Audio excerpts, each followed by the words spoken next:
Doctor Baba Saheb Ambedkar open university.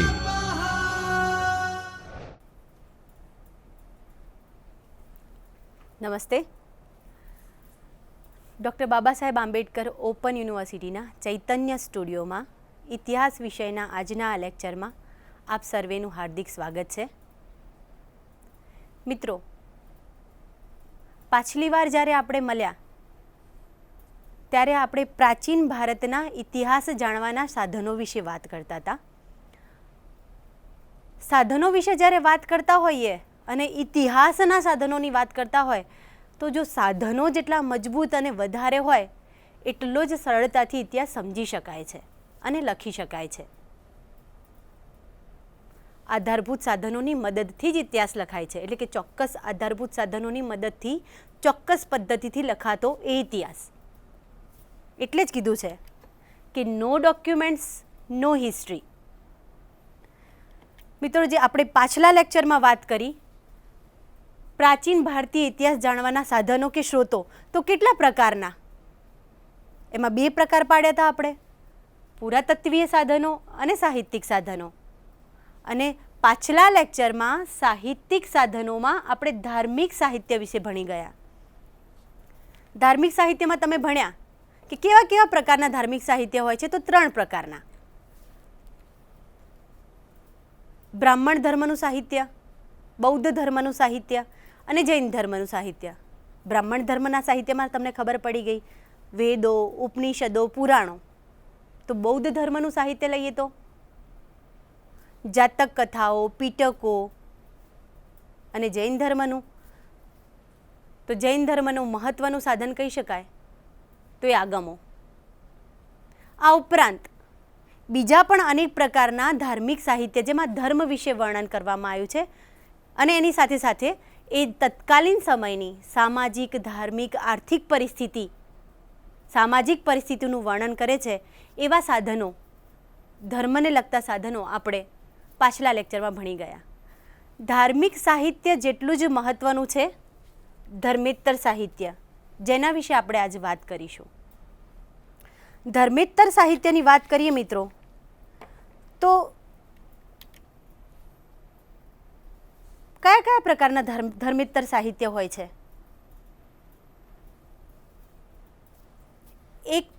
એક ઐતિહાસિક ગ્રંથો, વ્યાકરણ ગ્રંથો, રાજકીય ગ્રંથો, વિદેશથી પ્રવાસ રૂપે આવેલા પ્રવાસીઓના ગ્રંથો. એમાં પછી અલગ અલગ પ્રકાર છે. વિદેશથી પ્રવાસ માટે આવેલા હોય ભારતમાં, એમાં કયા કયા વિદેશી પ્રવાસીઓ, તો એમાં પણ અલગ અલગ પ્રકાર છે. તો આ પ્રકારના ગ્રંથો છે એ આપણે ધર્મેત્તર સાહિત્યમાં મૂકી શકીએ છીએ. ધર્મેત્તર સાહિત્યમાં આપણે સૌપ્રથમ ઐતિહાસિક ગ્રંથો, વ્યાકરણ અને રાજકીય ગ્રંથોની વાત કરીશું. તો સૌપ્રથમ ભણીશું અર્થશાસ્ત્ર. મિત્રો, આપ સૌ જાણો છો કે મિત્રો, આપ સર્વે જાણો છો કે અર્થશાસ્ત્રની રચના ચાણક્યએ કરી હતી. ચાણક્યનું બીજું નામ કૌટિલ્ય અને એનું મૂળ નામ વિષ્ણુગુપ્ત. અર્થશાસ્ત્ર જ્યારે વાંચતા હોઈએ તો એમાં મૌર્ય સમયની બધી જ પરિસ્થિતિને વણી લેવામાં આવી છે. પણ અર્થશાસ્ત્ર વિશે એ ખાસ કહી શકાય કે એ સૌ પ્રથમ રાજકીય, રાજનૈતિક ગ્રંથ છે. વિષ્ણુગુપ્ત કે કૌટિલ્ય એ પોતે ચંદ્રગુપ્ત મૌર્યના મંત્રી પદે હતા અને માટે એમને આ ગ્રંથમાં રાજાના સિદ્ધાંતો, મંત્રીઓના સિદ્ધાંતો, રાજ્ય કરવાના સિદ્ધાંતો, આ બધી જ બાબતોને વણી લીધેલી છે. માટે મૌર્ય સમયનું એક મહત્વનું સાધન એ અર્થશાસ્ત્ર છે. મુદ્રા રાક્ષસ, બીજું છે મુદ્રા રાક્ષસ. વિશાખા દત્તે મુદ્રા રાક્ષસની રચના કરી. આમ તો મિત્રો, મુદ્રા રાક્ષસની રચનાનો જે સમયગાળો છે એ ગુપ્ત સમયનો છે, પરંતુ એની અંદર જે વાત છે એ ચંદ્રગુપ્ત મૌર્ય અને કૌટિલ્યએ જે રીતે નંદ રાજાઓ પાસેથી સત્તા પડાવી લીધી, એટલે કે જે સત્તાનો સંઘર્ષ છે એ મુદ્રા રાક્ષસમાં વર્ણવેલો છે. આ ઉપરાંત તત્કાલીન સમયની દરેક પરિસ્થિતિ પણ એમાં આપણને જોવા મળે છે. ત્રીજું જોઈએ અષ્ટાધાયી. પાણિનીકૃત અષ્ટાધાયી આમ તો સંસ્કૃતનો વ્યાકરણ ગ્રંથ છે, પરંતુ એ વ્યાકરણ ગ્રંથ હોવા ઉપરાંત એમાંથી ઘણી બધી માહિતી એ ઇતિહાસને લગતી છે. એનો રચનાકાળ મૌર્ય સમય પહેલાંનો છે અને માટે ગણતંત્રને લગતી અનેક માહિતી એમાં સમાયેલી છે. ગાર્ગી સંહિતા. ગાર્ગી સંહિતામાં યુનાની સાથેના સંઘર્ષની વાત આ ગ્રંથમાં આપેલી છે. આગળ જોઈએ મિત્રો તો મહાભાષ્ય. જે રીતે અષ્ટાધાયી એ સંસ્કૃતનો વ્યાકરણ ગ્રંથ છે, એ જ રીતે મહાભાષ્ય પણ સંસ્કૃતનો વ્યાકરણ ગ્રંથ છે. અષ્ટાધાયીની રચના જેમ પાણિનીએ કરી છે, એમ મહાભાષ્યની રચના પતંજલિએ કરી છે. જેમ અગાઉ આપણે જોયું કે વ્યાકરણ ગ્રંથ તો છે, પરંતુ સાથે સાથે એ ઇતિહાસને રજૂ કરે છે. એ જ રીતે મહાભાષ્ય પણ નંદવંશનો ઇતિહાસને આપણી સમક્ષ મૂકે છે. આગળ જોઈએ માલવિકા અજ્ઞામિત્રમ. આગળ જોઈએ માલવિકી અજ્ઞામિત્રમ. કાલિદાસની આ રચના, અને કાલિદાસની આ રચનામાં પુષ્પમિત્ર શુંગ અને અગ્નિમિત્ર શુંગની વાત કરવામાં આવેલી છે. અને આ સાથે એમનો યવનો સાથેનો જે સંઘર્ષ છે એ વણી લેવામાં આવ્યો છે. હર્ષચરિત. હર્ષચરિત્રની વાત કરું મિત્ર, તો એના પહેલાં ચરિત્ર, એના વિશે આપણે વાત કરવી ખૂબ જ અગત્યની છે. ચરિત્ર તો આમ તો મોટા ભાગે ચરિત્રની જે રચના થઈ એ જે તે સમયના રાજાના રાજ દરબારમાં જે તે કવિ કે લેખકે આ ચરિત્રની રચના કરેલી. માટે આ જે ચરિત્ર ગ્રંથો છે એ ઇતિહાસના એક ઠોસ પુરાવા રૂપ છે. હા, ભલે એ ચરિત્ર ગ્રંથોમાં ઘણી બધી વાતને મોટી કરીને કે બઢાવી ચડાવીને કે ક્યાંક ઇતિહાસમાં સાતત્યતા ના જળવાય એવું ક્યાંક થોડા ઘણા અંશે છે, પરંતુ ચરિત્ર ગ્રંથોને નકારી ના શકાય. હર્ષચરિત્રની રચના એ સમ્રાટ હર્ષવર્ધનના દરબારી કવિ બાણભટ્ટે કરી હતી. અને આ હર્ષચરિત્રમાં રાજા હર્ષના જીવન ઉપરાંત હર્ષકાલીન પરિસ્થિતિનું પણ સુંદર રીતે વર્ણન કરેલું છે. આગળ છે મિત્રો નીતિશાસ્ત્ર. નીતિશાસ્ત્રની વાત કરું તો કામાંદકૃત આ નીતિશાસ્ત્ર એ એના નામ પ્રમાણેનું એમાં વર્ણન છે. નીતિ એ પ્રમાણે એમાં આચાર વિચારના નિયમોનું વર્ણન કરેલું છે. મુચ્છકટિકમ. શુદ્રકની આ સુંદર રચના મુચ્છકટિકમ નામનું નાટક, એમાં ગુપ્ત સમયની પરિસ્થિતિનું વર્ણન કરવામાં આવેલું છે. એ જ રીતે રાજતરંગિણી. હવે રાજતરંગિણીની વાત કરીએ તો રાજતરંગિણી વિશે એટલું કહી શકાય કે ઐતિહાસિક રીતે ખૂબ જ મહત્વનો ગ્રંથ છે. રાજતરંગિણીની રચના કલ્હણે કરી અને ઈસવીસન 12મી સદીમાં આ ગ્રંથની રચના થયેલી. આ કાશ્મીર જે પ્રદેશ છે આપણો, આ કાશ્મીર પ્રદેશની ઐતિહાસિકતા રજૂ કરતો ગ્રંથ એટલે રાજતરંગિણી. આગળ વાત કરીએ મિત્રો તો વિક્રમાંક ચરિત્ર. ચરિત્રની મેં તમને અગાઉ બી વાત કરી કે ચરિત્ર કઈ રીતે મહત્વના છે, તો એની મહત્વતા જોતા વિક્રમાંક ચરિત્ર પણ ખૂબ જ મહત્વનું છે. વિક્રમાંક ચરિત્રોની જ્યારે વાત કરતા હોઈએ તો મેં તમને અગાઉ પણ કહી દીધું કે ચરિત્ર એ ખૂબ જ મહત્વના ગ્રંથ છે. એમ વિક્રમાંક ચરિત્ર પણ ખૂબ જ મહત્વનો ગ્રંથ છે. બિલ્હણકૃત આ વિક્રમાંક ચરિત્ર એ પલ્લવ રાજા, એ કલ્યાણી રાજા વિક્રમ રાજા ચાલુક્ય નરેશ વિક્રમદેવ છઠ્ઠાની વાત એમાં કરવામાં આવી છે. નવશાશાંક ચરિત્ર પદ્મગુપ્ત પરિમલ દ્વારા રચિત આ ગ્રંથમાં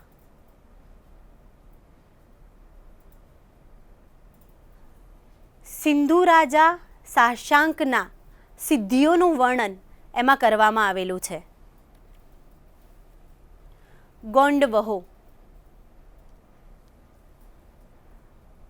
વાકપતિની આ ગોંડવહો નામની રચના છે એ કનોજના રાજા યશોવર્મનની સિદ્ધિઓથી ભરપૂર અને આ સાથે તત્કાલીન પરિસ્થિતિને આપણી સમક્ષ મૂકે છે. કીર્તિ કૌમુદી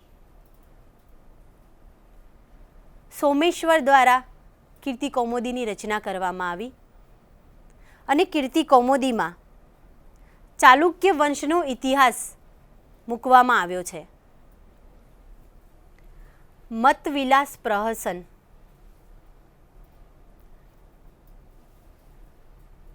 પલ્લવ નરેશ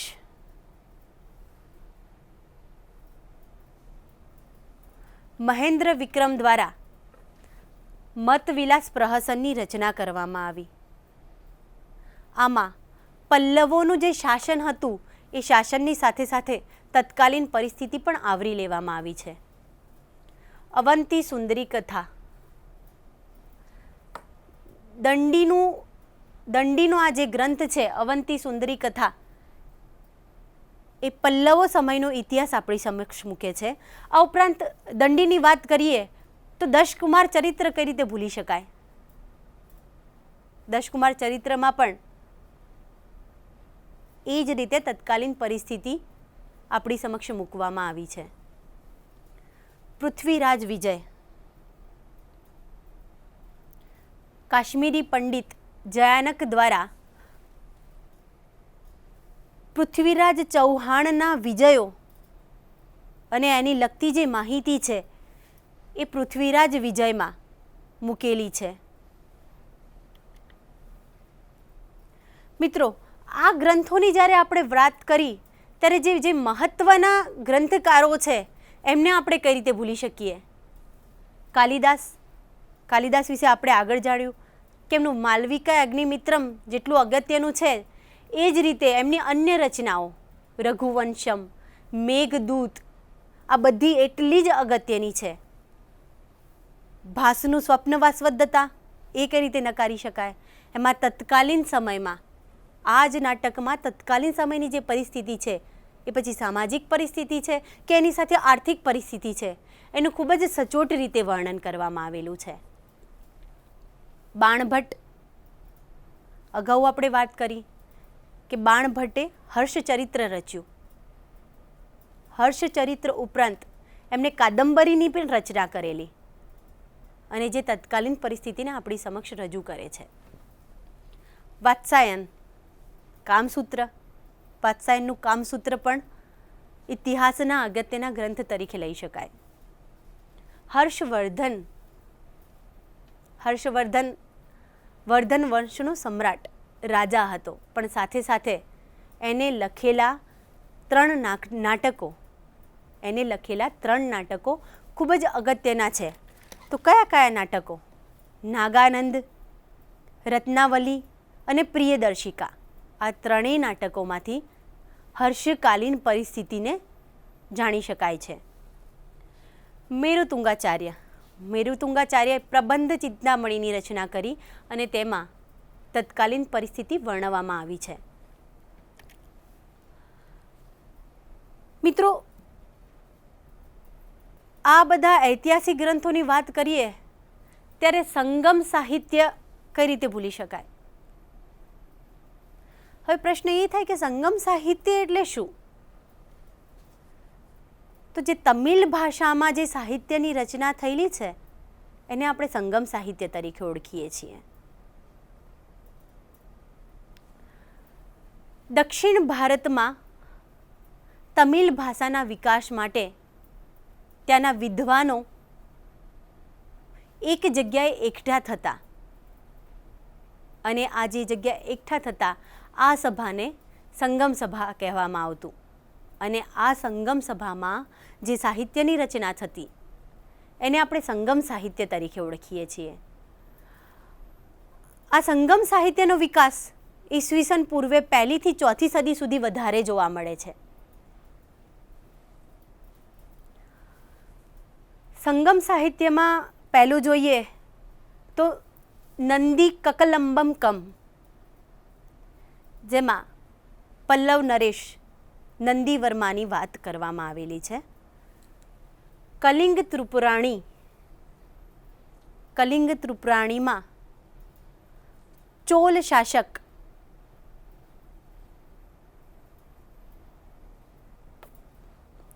કોલુતુંગ પ્રથમની અને કલિંગ સાથે એના યુદ્ધની, એના સંઘર્ષની વાત એ કલિંગ ત્રિપુરાણીમાં કરવામાં આવી છે. એ જ રીતે ચોલ ચરિત્ર, તો ચોલ ચરિત્રમાંથી ચોલ શાસકોનો ઇતિહાસ જાણી શકાય છે. આમાં જે ત્રણેય ગ્રંથો છે એમાંથી પલ્લવ રાજાઓ અને ચોલ રાજાઓ અને એ સમયની તત્કાલીન પરિસ્થિતિ જાણી શકાય છે. આ ઉપરાંત જોઈએ તો બીજા અગત્યના ગ્રંથો છે એતુ તોકઈ, પત્તુ પાતુ, તોલક્કાપિયમ, પુરનોનોરુ, પદી નેકિલ કકણું, પરિપાદાલ, શિલ્પ પદ્દિકારમ. મિત્રો, સૌથી અગત્યની વાત કરું તો તોલક્કાપિયમ છે એ તમિલના વ્યાકરણ ગ્રંથ તરીકે આપણે એને ઓળખીએ છીએ. અને આ જે બધા જ ગ્રંથો છે એમાં દક્ષિણ ભારતમાં શાસન કરેલ પાંડ્ય, ચોલ, ચેર આ જે રાજાઓ છે એ સમયનો ઇતિહાસ મૂક્યો છે આમાં. એમાં ઇતિહાસની સાથે સાથે એમાં રાજકીય પરિસ્થિતિ, એની સામાજિક પરિસ્થિતિ, એની આર્થિક સ્થિતિ, આ ઉપરાંત વેપાર ધંધા, વિદેશ વેપાર, એને લગતી અગત્યની માહિતી આમાંથી જાણવા મળે છે. સંગમ સાહિત્યના બીજા અનેક ગ્રંથો છે, પરંતુ અગત્યના કહી શકાય એવા મેં અહીં મૂકેલા છે. આગળ જોઈએ મિત્રો, વિદેશી પ્રવાસીઓના લખાણો. મિત્રો, ભારતમાં ભારતીયો દ્વારા ઇતિહાસ લખાણો છે અને ખૂબ જ અગત્યનો છે, પરંતુ મોટા ભાગનું જે સાહિત્ય છે એ ક્યાંક ધાર્મિક ભાવનાથી અથવા તો રાજાઓના આશ્રિત લેખકો કે કવિઓ દ્વારા અથવા તો બીજા વિદ્વાને લખ્યું છે, તો કોઈ એક નિશ્ચિત ઉદ્દેશ્યથી લખેલું છે. માટે ઘણીવાર પ્રશ્ન થાય કે એની સાતત્યતા કેટલી. નો ડાઉટ એને નકારી ના શકાય, સાતત્યપૂર્ણ જ છે, પરંતુ એની ક્યાંક ખૂટતી કડીઓ એ જો જોડવી હોય તો વિદેશી પ્રવાસીઓના લખાણો નકારી ના શકાય. વિદેશમાંથી જે તે સમયમાં ભારતના પ્રવાસે અનેક પ્રવાસીઓ આવ્યા અને એમને નરી આંખે જે જોયેલું હતું, જે નરી આંખે પરિસ્થિતિ જોઈ, એનું વર્ણન પોતાના ગ્રંથમાં કર્યું. અને માટે જ આ જે ગ્રંથો છે વિદેશી પ્રવાસીઓના ગ્રંથો એ ઇતિહાસના ઠોસ પુરાવા રૂપ છે. પ્રાચીન ભારતના વિદેશી પ્રવાસીઓના લખાણની વાત કરીએ તો એને આપણે 3 ભાગમાં વહેંચીએ છીએ: યુનાની રોમન લેખક, ચીની લેખક, અરબી અને મુસલમાન લેખક. આ ત્રણેય જે છે એની આપણે ક્રમ અનુસાર વાત કરીએ.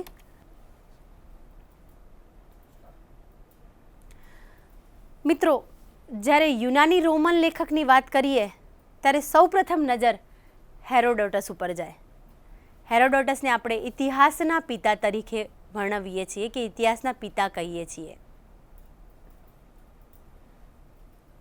હેરોડોટસની રચના હિસ્ટોરિકામાં ભારત અને ફારસ વચ્ચેના ભારત અને આરબ વચ્ચેના જે સંબંધો છે એ સંબંધોનું સુંદર ચિત્રણ કરવામાં આવેલું છે. ટેસિયસ ભારત અને ઈરાન વચ્ચેના જે સંબંધો છે એ સંબંધો ટેસિયસે પોતાના ગ્રંથમાં વર્ણવેલા છે.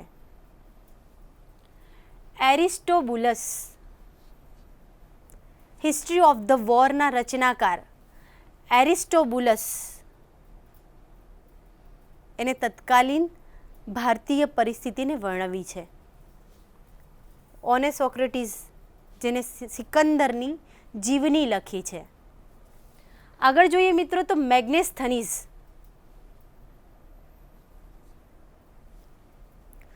યુનાની રાજા જે સેલ્યુકસ હતો એના રાજદૂત તરીકે મેગ્નેસ્થનીસ ભારતમાં ચંદ્રગુપ્ત મૌર્યના દરબારમાં આવ્યો હતો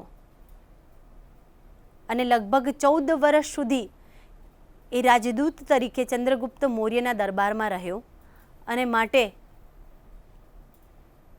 એની જે રચના છે મેગ્નેસ્થનીસની ઇન્ડિકા નામની એની જે રચના છે, ઇન્ડિકા નામનો જે ગ્રંથ છે એમાં ચંદ્રગુપ્ત મૌર્યના વિજયો, એનું શાસન અને તત્કાલીન પરિસ્થિતિ સુંદર રીતે વણી દીધેલી છે.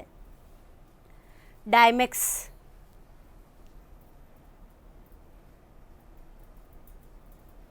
સિરિયા નરેશ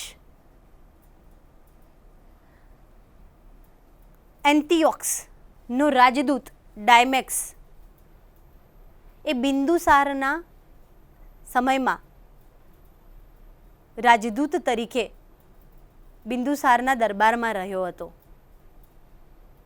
આ ઉપરાંત ડાયનોસિયસ ગ્રીક રાજવી ટોલેમીનો આ રાજદૂત એ મહાન સમ્રાટ અશોકના શાસનમાં આવ્યો હતો અને અશોકના દરબારમાં રાજદૂત તરીકે એ ઘણો ટાઈમ રહ્યો અને માટે આમના જે ગ્રંથો છે એ ખૂબ જ અગત્યતા ધરાવે છે. આગળ વાત કરીએ મિત્રો તો ટોલેમીની જે ભૂગોળ નામની રચના છે, આ ભૂગોળમાં નકશાના સિદ્ધાંતો અને સાથે સાથે ભારત અને એના પાડોશી જે દેશો છે, આ પાડોશી દેશો સાથેના એના સંબંધોની ચર્ચા અને પાડોશી દેશોની સીમાની વાત ટોલેમીએ કરેલી છે. અજ્ઞાત ગ્રીક નાવિક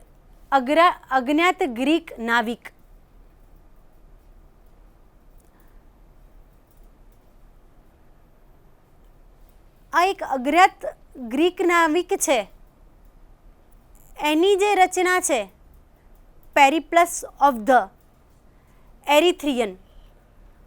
આ પેરિપ્લસ ઓફ ધ એરિથ્રિયનમાં એને ભારતના વેપાર ઉપર અને ભારતનો જે વેપાર બંદરો દ્વારા થતો હતો એની ખાસ એને વાત પોતાના ગ્રંથમાં કરેલી છે. આ સાથે સાથે એને ભારતની ભૌગોલિક પરિસ્થિતિ પણ પોતાના ગ્રંથમાં મૂકેલી છે.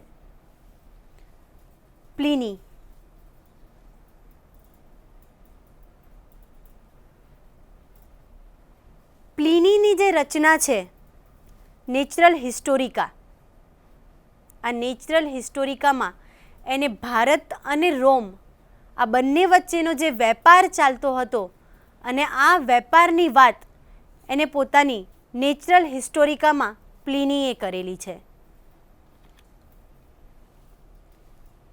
ચીની લેખક મિત્રો, આમ તો જે ચીની લેખકો નહોતા, આગળ પણ આપણે વાત કરી કે એક પ્રવાસીઓ હતા, એ ભારતના પ્રવાસે આવેલા છે. આપણે આગળ પણ વાત કરી તો અમુક રાજદૂત તરીકે છે, અમુક પ્રવાસી રૂપે આવેલા છે. એટલે મૂળ લેખકો નહોતા પણ એમના જીવન વૃત્તાંતોમાં આ બધું વર્ણવી દીધેલું છે. એમ જો આપણે આ ચીની લેખકોની વાત કરીએ તો ખાસ એમના ભારતમાં આવવા માટેનું એક ઉદ્દેશ્ય એ બૌદ્ધ ધર્મ હતો. એ બૌદ્ધ ધર્મમાં નવું કંઈ જાણવા અને કંઈ શીખવાની શોધમાં એ ભારત આવ્યા હતા અને ભારત આવ્યા પછી એમને જે તે પરિસ્થિતિ અહીં જોઈ એ પરિસ્થિતિનું વર્ણન પોતાના વૃત્તાંતોમાં કર્યું. ચીની લેખકોમાં વાત કરીએ તો ફાહિયાનનું જે ગ્રંથ છે, ફાહિયાન પોતે ગુપ્ત સમયમાં આવ્યો અને માટે એના ગ્રંથમાં ગુપ્ત સમયની જે પરિસ્થિતિ છે એ સરસ રીતે વર્ણવી દીધેલી છે. એનો ગ્રંથ ધ ટ્રાવેલ ઓફ ફાહિયાન, એમાં તત્કાલીન પરિસ્થિતિ છે એ સામાજિક, આર્થિક, ધાર્મિક દરેક પરિસ્થિતિનું એને પોતાના ગ્રંથમાં બૌદ્ધ ધર્મની સાથે સાથે આ બધું જ વર્ણન કરેલું છે. યુએન સાંગ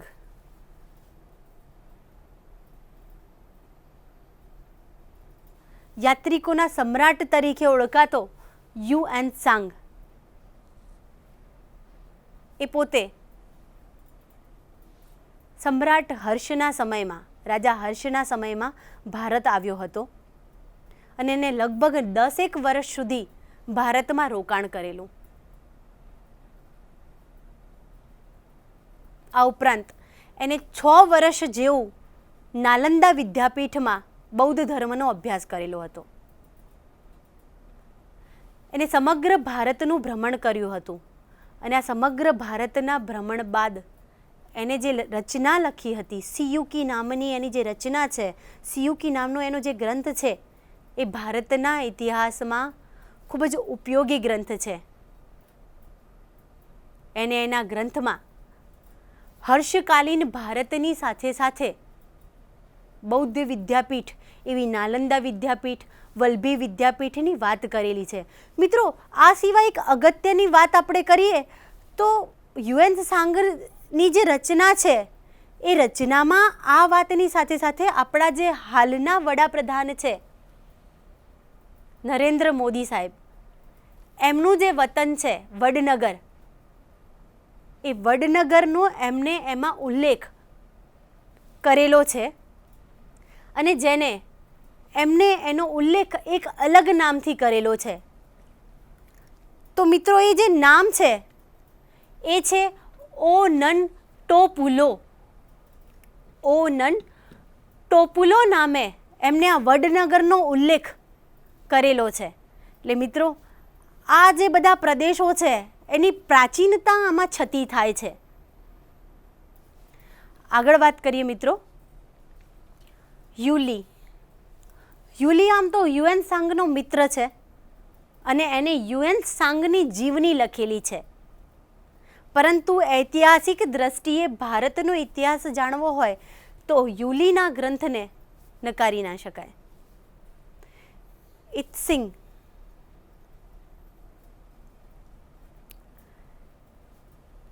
ઇત્સિંગ પોતે ઈસવીસનની 7મી સદીમાં ભારતમાં આવ્યો અને એને પોતાના ગ્રંથમાં તત્કાલીન જે સમયગાળો છે, તત્કાલીન જે સમય છે એની સાથે સાથે અહીંનો આહાર વિહાર, અહીંના આભૂષણો, અહીંનો પહેરવેશ, આ વગેરેની વાત પોતાના ગ્રંથમાં કરેલી છે. આ ઉપરાંત તેને વલ્લભી વિદ્યાપીઠ અને નાલંદા વિદ્યાપીઠમાં પણ બૌદ્ધ ધર્મનો અભ્યાસ કરેલો છે. માટે આ બધી જ વિદ્યાપીઠનું વર્ણન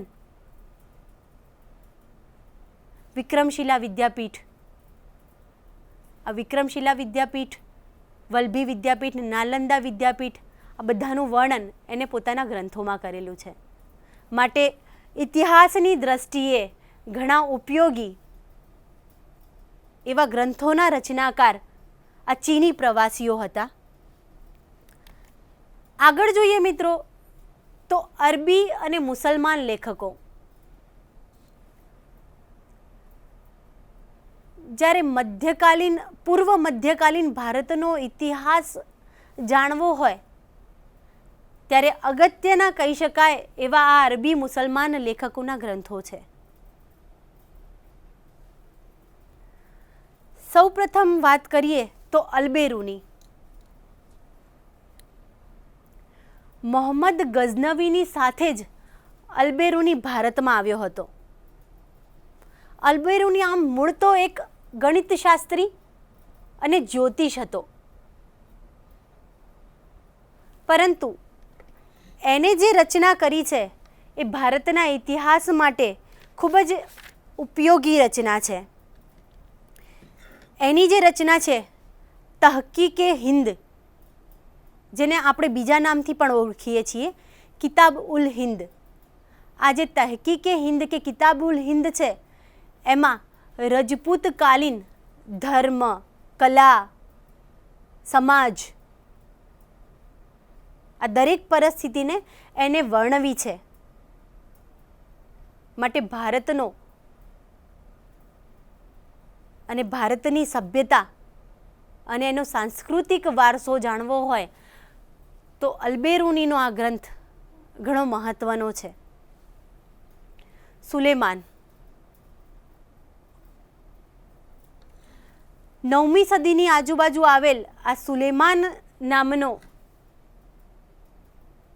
પ્રવાસી એને પોતાના ગ્રંથમાં પ્રતિહાર અને પાલ શાસકોની વાત કરેલી છે. અને પ્રતિહાલ અને પાલ શાસકોના તત્કાલીન ઇતિહાસ વિશે આ ગ્રંથમાંથી જાણી શકાય છે.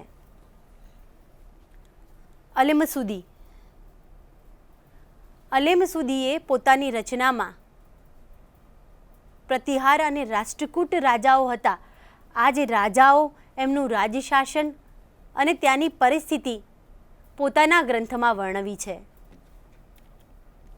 મિત્રો, આપણે આગળ જોઈ ગયા કે આ પ્રવાસીઓ આવ્યા અને પોતાની રચના કરી. એમાં એક મહત્વનું કહી શકાય એવું કંગિયુર અને તંગિયુર. લામા તારાનાથે આ કંગિયુર અને તંગિયુરની રચના કરી અને જે ઐતિહાસિક રીતે ખૂબ જ મહત્વનો ગ્રંથ છે. આ ઉપરાંત જેમ રાજતરંગીણી એ કાશ્મીરનો ઇતિહાસ રજૂ કરે છે, એ જ રીતે પ્રાદેશિક ઇતિહાસની વાત કરતા હોઈએ તો ગુજરાતના ઇતિહાસ માટે ઉપયોગી એવી રાસમાળા અને સિંધનો ઇતિહાસ જાણવો હોય તો એના માટે ઉપયોગી એવી ચર્ચનામાં કઈ રીતે ભૂલી શકાય. તો મિત્રો, આમ આપણે પ્રાચીન ભારતનો ઇતિહાસ છે અને આ પ્રાચીન ભારતનો ઇતિહાસ જાણવા માટેના જે સાધનો છે એમાં ધર્મેત્તર સાહિત્યની આજે વાત કરી. ધર્મેત્તર સાહિત્યમાં આપણે ઐતિહાસિક ગ્રંથો, જે રાજનીતિક ગ્રંથો છે કે ક્યાંક વ્યાકરણ ગ્રંથો છે, આ બધા જ ગ્રંથોની વાત કરી. આ ઉપરાંત પણ ઘણા ગ્રંથો છે જે મેં તમને જે ગ્રંથોની વાત કરી એના સિવાયના પણ ઘણા ગ્રંથો છે, પણ ઐતિહાસિક દ્રષ્ટિએ જેટલી અગત્યતા છે એટલા ગ્રંથોની આપણે અહીં વાત કરી છે આજે, જેમાં તત્કાલીન પરિસ્થિતિ જાણી શકાય છે. અને આ સિવાય જે પ્રવાસી વ્યક્તિઓ ભારતના પ્રવાસે આવ્યા, વિદેશમાંથી જે આવેલા હતા પ્રવાસીઓ, એમના જે ગ્રંથો છે એ ગ્રંથો કેટલી અગત્યતા આપણી સમક્ષ મૂકે છે, એમાં કેટલું સાતત્ય છે, એ આપણી ઇતિહાસની ખૂટતી કડીઓને જોડી રાખે છે. એ સાલવારીની દ્રષ્ટિએ,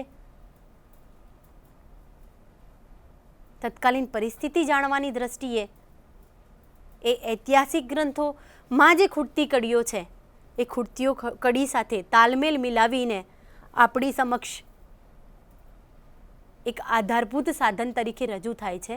અને માટે આ બધા જ જે સાધનો છે એ પ્રાચીન ભારતનો ઇતિહાસ જાણવાના ખૂબ જ અગત્યના એવા સાહિત્યિક સાધનો છે. તો મિત્રો, આપણે આજે આ સાહિત્યિક સાધનો વિશેના જે બાકી રહી ગયેલા ધર્મેત્તર સાહિત્ય વિશે જાણ્યું અને સમજ્યા કે આ ખાલી એ સમયના નાટકો જ નથી કે કાલિદાસે નાટક રચ્યું, કે ભાસે નાટક રચ્યું, કે શુદ્રકે નાટક રચ્યું, કે કોઈ કાવ્યની રચના કરી, તો આ ખાલી નાટક કે કાવ્ય જ નથી, પરંતુ એ પ્રાચીન ભારતનો ઇતિહાસ જાણવાના મહત્વના સ્ત્રોત છે. અને આ સ્ત્રોતો એ આપણને તત્કાલીન ભારતને આપણી સમક્ષ મૂકે છે. મિત્રો, તો આપણે આ સાહિત્યની વાત પૂરી કરીએ છીએ અને આગળ એક નવા વિષય સાથે મળીશું. નમસ્તે. स्वाध्यायः